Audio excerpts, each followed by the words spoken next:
Some things are just what they are. A cartoon is a cartoon, a joke's just a joke. But every once in a while, you stumble upon something that feels different. Something where all the chaos seems a little too planned, and the nonsense feels like it's hiding some kind of deep, maybe even unsettling logic. And today, we are diving headfirst into one of those things.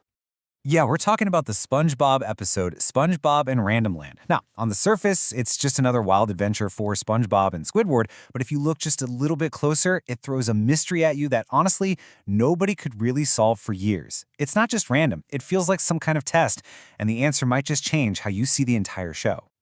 All right, so to crack this thing open, we gotta start with the scene of the crime itself, Random Land.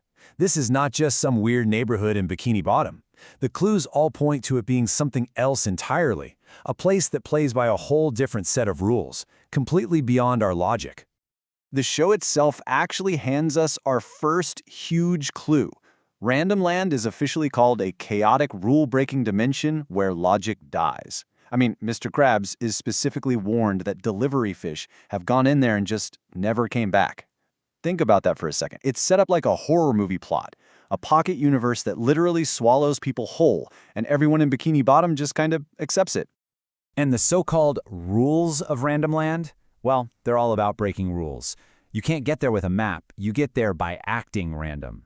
The folks who live there aren't really people. The show describes them as being like corrupt files or leftover thoughts.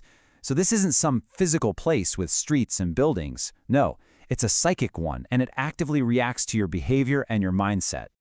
And the perfect proof of how this dimension works is just looking at how SpongeBob and Squidward handle it. SpongeBob just leans right into the crazy, he gets it, and because he's just being completely and totally himself, he basically glides through it unharmed. But Squidward tries to fight it. He tries to use logic to suppress it all. And because of that, he gets explicitly targeted. The dimension doesn't just annoy him, it puts him through this terrifying personal test.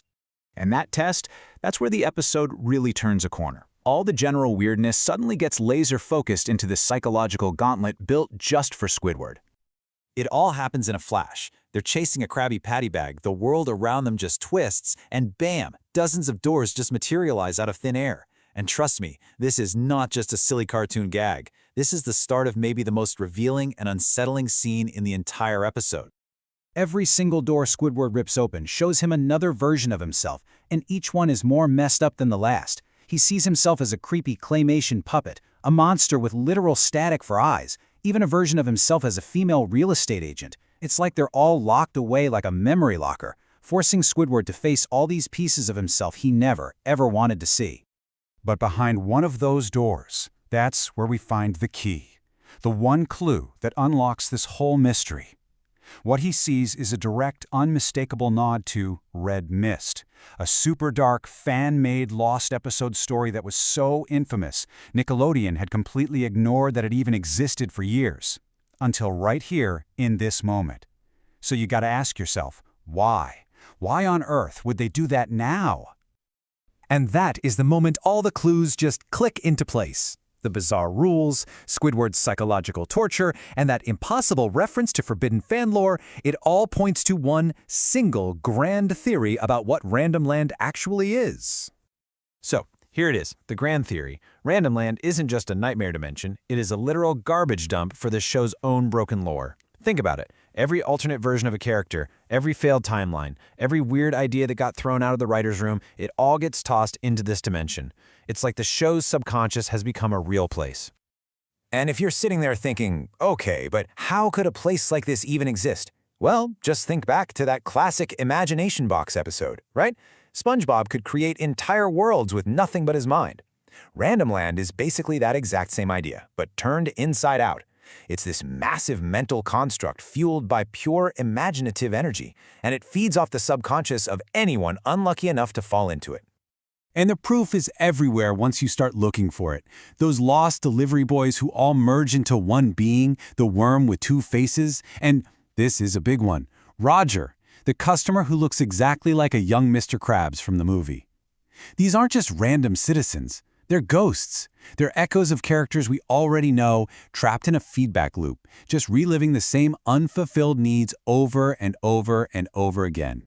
Which brings us right back to the final, most chilling piece of proof. The one piece of evidence that locks this whole theory in place and turns this episode from just a weird cartoon into something much, much darker. The red mist. So for anyone who doesn't know, Red Mist is a legendary internet story, a creepypasta. It's a fan-written script for a so-called lost episode, where Squidward's constant failures as an artist just push him over the edge into a deep depression that ends with him taking his own life. I mean, it is pure, dark, rejected lore, the kind of thing a show like SpongeBob would never, ever, ever touch. And this explains exactly why the Red Mist version of Squidward is the perfect resident for Random Land. In that story, he's a failed character arc. He didn't find a way to overcome his pain. He didn't grow, he just broke. And in a dimension that is basically a collection bin for broken and discarded ideas, that version of him belongs there. He's the ultimate corrupted save file. So here's the bottom line. Putting Red Mist Squidward in that door wasn't just some spooky little Easter egg for fans on the internet.